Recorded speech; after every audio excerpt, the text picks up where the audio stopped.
नमस्कार दोस्तों, कृषि संस्कृति चैनल के माध्यम से आज एक बार आपके सामने फिर हाजिर हूँ। विषय है मनुष्य के जीवन की खुशियों का। और जब मनुष्य के जीवन की खुशियों की बात होती है तो फिर मुझे दर्शन और आध्यात्म जैसे विषय मेरे सामने आते हैं। एक श्लोक बार बार बोला जाता है जब कभी हम शुभ काम करते हैं, दीपक जलाते हैं, तो एक श्लोक है, तमसो माँ ज्योतिर्गमय अस्तो माँ सद्गमय मृत्योर माँ मृतंगमय। जनरली लोग इसको बोल देते हैं, दीपक जलाया और ये श्लोक बोल दिया और कार्यक्रम खत्म। ये जो श्लोक है ये बहुत महत्वपूर्ण है मनुष्य के जीवन में। अगर इस श्लोक में बोली गई बात को मैं आत्मसात जीवन में नहीं करता हूँ तो फिर मेरे जीवन की खुशियाँ संभव नहीं हैं। श्लोक कहता है कि मनुष्य को असत्य से सत्य की ओर जाना है, अंधकार से प्रकाश की ओर जाना है और मृत्यु से अमृत की ओर जाना है। और हम ये प्रकृति रूपी माँ से प्रार्थना करते हैं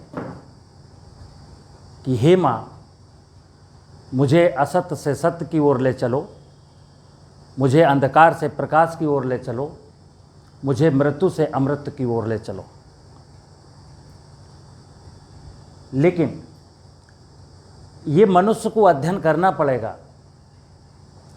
क्योंकि जिस परमात्मा ने आपको जन्म दिया है, जिस भगवान ने आपके शरीर की रचना की है, तो मेरे शरीर रूपी सिस्टम में उसने इतना खूबसूरत सॉफ्टवेयर डाला था कि आप सत्य को, प्रकाश को और अमृत को समझ सकें। लेकिन जैसे जैसे मनुष्य बड़ा होता है तो उसके दिमाग में, उसके मन मस्तिष्क में कुछ बुराइयाँ, कुछ विकार ऐसे घुस जाते हैं कि फिर वो अंधकार क्या है, असत्य क्या है और मृत्यु क्या है, इनको भूल जाता है। तो अगर मुझे असत्य से सत्य की ओर जानना है तो पहले मुझे ये समझना पड़ेगा आखिर असत्य क्या है। अगर मुझे अंधकार से प्रकाश की ओर जाना है तो फिर मुझे पता करना पड़ेगा कि अंधकार मैं किसको कहता हूँ। अगर मृत्यु से अमृत की ओर जाना है तो मुझे पता करना पड़ेगा कि मृत्यु आखिर होती क्या है। अब ये तीन विषय हैं कि सत्य क्या है, प्रकाश क्या है और अमृत क्या है। ये समझने के पहले मनुष्य को ये समझना पड़ेगा कि आखिर मनुष्य क्या है। तो ये विषय तभी समझ में आएगा जब मनुष्य को अपना परिचय होगा, यानी मनुष्य को ये तो पता चले कि मैं मनुष्य हूँ। अगर मनुष्य ये नहीं जानता कि मनुष्य हूँ, अगर मनुष्य ये कहता है कि मैं फला मजहब का हूँ, मैं फला जाति का हूँ, मैं फला योग्यता रखता हूँ, मैं गरीब हूँ, मैं अमीर हूँ, अगर ये उसके दिमाग में भरा रहता है तो फिर वो ये विषय नहीं जानता।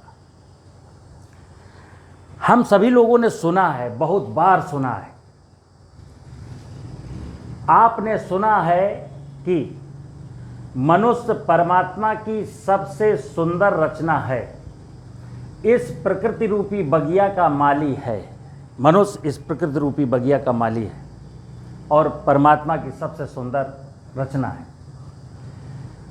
आपका जीवन यानी मनुष्य का जीवन प्रकृति के वैभव पर निर्भर करता है। प्रकृति के वैभव को जानना ही सत्य है। यानी कि सत्य अगर है, शरीर के रूप में अगर कुछ सत्य है, इस जीवन में अगर कुछ सत्य है तो प्रकृति का वैभव ही सत्य है। फिर हम समाज, हमारे मानव जाति में बहुत बड़ा समाज है, नाना प्रकार के वर्ग हैं, तो उनके बीच में जो सामाजिक समरसता है, यानी हमारा जो जीवन है सामाजिक समरसता पर निर्भर है, उसी का नाम प्रकाश है। अगर जिस समाज में मैं रहता हूँ वहाँ पर आपसी मेल मिलाप, भाईचारा मजबूत है तो वही प्रकाश है। शरीर मरता है, शरीर मरता है, आत्मा नहीं मरती। जब ये जानकारी हो जाती तो वही अमृत है। तो मुझे ये बात ध्यान में रखनी है कि अंधकार क्या है, प्रकाश क्या है, सत्य क्या है, असत्य क्या है, मृत्यु क्या है, अमृत क्या है। देखिए, मैं शरीर केंद्रित होकर के जीता हूँ और मनुष्य के शरीर के स्वास्थ्य, कहते हैं निरोगी काया सबसे बड़ी माया है। पहला सुख निरोगी काया। तो निरोग आदमी कब रहेगा? मनुष्य के शरीर के स्वास्थ्य का संबंध प्रकृति के स्वास्थ्य से जुड़ा हुआ है। क्योंकि मुझे मालूम है, मैं दिन में 2 बार खाना खाऊंगा, 10 बार पानी पीऊंगा, 21,000 बार प्राणवायु लूँगा, यानी यहाँ नाक के माध्यम से ऑक्सीजन लेता हूँ। अगर मेरे द्वारा ली जाने वाली श्वास में ऑक्सीजन की कमी है या ऑक्सीजन दूषित है, या मेरे द्वारा पिया जाने वाला पानी दूषित है, या मेरे द्वारा खाया जाने वाला भोजन दूषित है, तो फिर ये जान लीजिए कि मैं स्वस्थ नहीं रह सकता। तो हमारे शरीर के स्वास्थ्य का संबंध सीधे सीधे प्रकृति के स्वास्थ्य से जुड़ा हुआ है।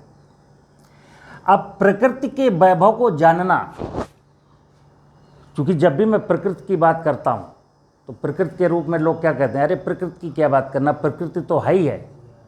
क्या है प्रकृति? मालूम है आपको क्या है प्रकृति?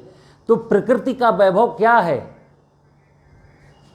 जैसा वैभव होना चाहिए वैसा है कि नहीं है? तो प्रकृति का वैभव जैसा होना चाहिए वैसा ही है। तो प्रकृति के वैभव को जानना, क्योंकि मैं बताया कि मेरा पूरा जीवन इसी प्रकृति की व्यवस्था पर आधारित है, तो मेरा कर्तव्य है। मैंने यहाँ बोला ना कि अंधकार क्या है, ये जानने के लिए मुझे ये बातें जानना बहुत ज़रूरी है।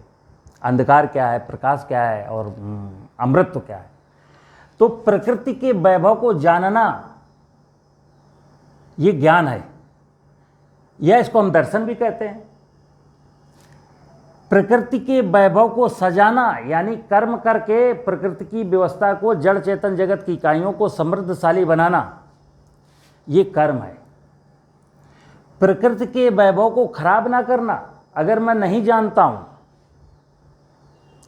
सजाने की सामर्थ्य भी नहीं है, यानी कर्म करके उसको सजा नहीं सकता हूं, ज्ञान के माध्यम से जान नहीं सकता हूं, तो जो अज्ञानी पुरुष हैं, जो असहाय पुरुष हैं, उनको इतना ध्यान रखना चाहिए कि मैं प्रकृति के वैभव को खराब नहीं करूंगा। तो प्रकृति के वैभव को जान लेना ये ज्ञान है। प्रकृति के बिगड़े हुए स्वरूप को सजाना ये कर्म है। और प्रकृति के वैभव को खराब ना करने की प्रतिज्ञा ले लेना, इसको हम भक्ति कहते हैं। और मैं फिर आपको बता दूं, मानव कल्याण के लिए 3 मार्ग बताए गए हैं कि मनुष्य अगर अपना कल्याण चाहता है तो कल्याण के 3 मार्ग आप किसी से पूछ लीजिए, शास्त्रों में लिखे हैं। किसी बुजुर्ग से पूछ लीजिए कि हमारे कल्याण का मार्ग क्या है, तो कहेगा कि 3 ही मार्ग हैं, ज्ञान मार्ग, भक्ति मार्ग और कर्म मार्ग। तो हमें 3 में एक को तो चुनना ही है और कोशिश तो करनी चाहिए कि मुझे तीनों मार्गों पर चलना है। ज्ञान क्या है, ज्ञान मार्गी भी बनना है। ज्ञान के द्वारा मैं पता करूंगा कि प्रकृति का वैभव कैसा होना चाहिए। फिर अगर हाथों में सामर्थ्य है कुछ करने की, तो फिर मुझे कर्म मार्गी भी होना चाहिए, उस प्रकृति के वैभव को ठीक भी करना है। और बाई चांस कुछ लोग ऐसे भी होते हैं कि जिनके पास दिमाग नहीं होता है और असहाय होते हैं, कर्म करने की सामर्थ्य नहीं होती है, तो उनको कहते हैं भक्ति मार्ग बचाओ। और आपने सुना होगा कि 60 साल की उम्र तक अगर 40 साल का व्यक्ति कोई भक्ति में लीन होता है तो उसको लोग कहते हैं कि अभी तुम्हारी ये भक्ति की उम्र नहीं है, जब बुढ़े हो जाना तब भक्ति करना। तो मैंने जो असहाय शब्द बोला ना, जब मैं असहाय हो जाता हूँ तब भक्ति आती है, और जब तक मैं असहाय नहीं हूँ तब तक मेरे पास ज्ञान और कर्म का विषय होता है। जब तक, अब मैंने लिखा है कि मनुष्य को अपना परिचय होगा तभी ये विषय समझ में आएंगे। मनुष्य को परिचय लेना है कि मैं आखिर हूँ क्या, मैं इस धरती पर आया क्यों।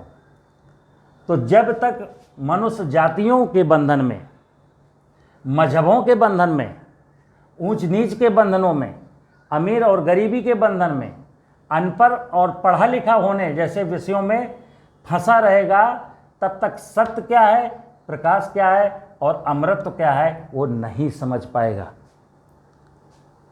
तो मित्रों, दो चीज़ें मैं बार बार कहता हूँ कि हमारा जो इस शरीर के अंदर सब लोग जाते हैं, जब अमृत की बात करते हैं तो ये शरीर तो मरना है, शाश्वत सत्य है कि मृत्यु आएगी, मैं मर जाऊंगा। और लेकिन अब यहाँ तो विषय है कि मृत्यु से अमृत की ओर। एक विषय है कि मरना ही है और एक विषय है कि नहीं, अमृत की ओर जाना। तो अमृत की ओर कौन जाएगा? आत्मा का संबंध परमात्मा से। और कहते हैं आत्मा अजर अमर अविनाशी है, आत्मा कभी मरती नहीं है। शरीर तो शाश्वत सत्य है कि ये नष्ट होगा। तो आत्मा मेरी अमृत को प्राप्त होनी है, आत्मा मरती नहीं है और आत्मा का फिर पुनर्जन्म होता है। तो आत्मा का परमात्मा से क्या संबंध है, इस विषय को समझना, आत्मसात करना आध्यात्म कहलाता है। और शरीर का इस प्रकृति की व्यवस्था के साथ क्या संबंध है, इस विषय को समझना, जानकारी करना, ये दर्शन कहलाता है। और हमारे जीवन के बहुत सारे विषय हैं, धर्म का, पूजा का, भगवान का, ईश्वर का, पाप का, पुण्य का। ये सारे विषय अभी मैं शब्दों के माध्यम से केवल जानता हूँ। यथार्थ में अगर इन विषयों की जानकारी मुझे करनी हो, बिल्कुल आत्मसात करना हो, मुझे पारंगत बनना हो कि मैं धर्म को जानता हूँ ठीक से, पाप और पुण्य के भेद को जानता हूँ, तो फिर मुझे ये दर्शन और आध्यात्म जैसे विषयों को समझना बहुत ज़रूरी है। और दर्शन और आध्यात्म को अगर मैं नहीं समझता हूँ, अब जैसे आत्मा का परमात्मा से क्या संबंध है, आत्मा अजर अमर अविनाशी है, अगर मैं ये नहीं जानता हूँ तो फिर ये जो कहते हैं ना मृत्यु से अमृत की ओर चलना है, तो फिर मृत्यु से अमृत की ओर तो मैं जा ही नहीं पाऊंगा, क्योंकि मुझे मालूम है मेरा शरीर तो नष्ट होना है। तो मुझे ये आभास होना चाहिए कि आत्मा अजर अमर अविनाशी है। जब ये शरीर को छोड़ देगी तो ये दूसरे शरीर को धारण कर लेगी। मैंने एक दो एपिसोड में पिछले बताया आपको कि इस जन्म में मेरा जन्म हुआ था तय है, मुझे मरना ये भी तय है, लेकिन ये बीच का जो जन्म और मृत्यु के बीच का इंटरवल है, उसमें मुझे क्या करना है, उसके विषय हैं कि बचपन काल से जब मैं पैदा हुआ तब से लेकर के, और जैसे ही मैं बालिग हो जाता हूँ, समझदार हो जाता हूँ, समझदारी आने के बाद से और मृत्यु तक मुझे यही जानकारी करना है कि सत्य क्या है, प्रकाश क्या है और अमृत क्या है। और ये विषय तभी समझ में आते हैं जब मैं ये जान जाता हूँ कि इस शरीर का निर्माण प्रकृति से हुआ है, इस शरीर का पालन पोषण भी प्रकृति के माध्यम से हो रहा है, और ये शरीर मरने के बाद इसी प्रकृति में मिल जाना है। और इस शरीर के अंदर जो चेतना है वो फिर उसी परम चेतना में जाके मिलेगी या दूसरा शरीर धारण करेगी। तो हमें आध्यात्म और दर्शन जैसे विषयों को जानना बहुत ज़रूरी है। अगर परफेक्ट मैन बनना है, अगर मुझे वास्तव में मैं ये सोचूं कि मैं पढ़ा लिखा हूँ, मैं ज्ञानी हूँ, तो फिर मुझे ये दर्शन और आध्यात्म क्या होता है ये जानना जरूरी है। और दर्शन का विषय प्रकृति से जुड़ा हुआ है, आध्यात्म का विषय परमात्मा से जुड़ा हुआ है। नमस्कार, जय हिंद, जय भारत।